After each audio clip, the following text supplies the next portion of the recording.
জনগণের জন্য কাজ করার অঙ্গীকার করেছেন ১১ দলীয় ঐক্যের বিজয়ী প্রার্থীরা। তারা আরও বলেন, এই নির্বাচনের মাধ্যমে স্বৈরাচারকে ঘৃণা ভরে প্রত্যাখ্যান করেছে জনগণ, ফিরে এসেছে গণতন্ত্র।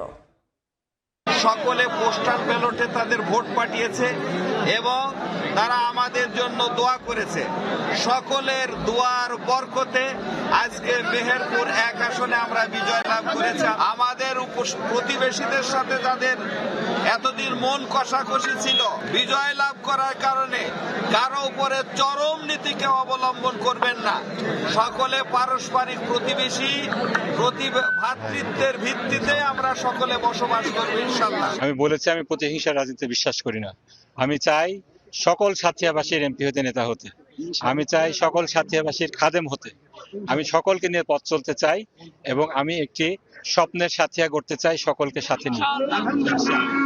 আমি চাই সমাজ থেকে দুর্নীতি দূর হোক, সমাজ থেকে চাঁদাবাজ, সন্ত্রাসী এগুলো দূর হোক এবং আমাদের মানুষ, আমাদের এলাকার মানুষ শান্তিতে ঘুমাতে পারুক এবং স্বাধীনভাবে তারা তাদের যে কার্যক্রমগুলো আছে সেটা চালাক। পিরোজপুরের সম্মানিত জনগণ যারা আমার উপরে আস্থা রেখেছেন, আমার উপরে আমাকে বিশ্বাস করেছেন, আমি সেই সকল জনগণকে আমি আমার অন্তঃস্থল থেকে গভীর কৃতজ্ঞতা জানাচ্ছি।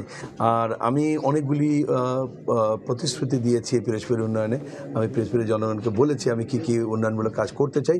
ইনশাআল্লাহ আল্লাহ যখন আমাকে সুযোগ দেবেন আমি আমার প্রত্যেকটি ওয়াদা একটি একটি করে পূরণ করবো ইনশাআল্লাহ। রংপুরের ৬টি আসনে ১১ দলীয় জোট, একটি আসনে শাপলাকলি এবং ৫টি আসনে দাঁড়িপাল্লার বিজয়ের মধ্য দিয়ে এবারের যে নির্বাচন, জাতীয় নির্বাচন, এই নির্বাচনের মধ্য দিয়ে যেমন একেবারে আওয়ামী লীগ একেবারে নাই হয়ে গেছে, জাতীয় পার্টিও কিন্তু এবারের নির্বাচনের মধ্য দিয়ে প্রত্যাখ্যাত হয়েছে।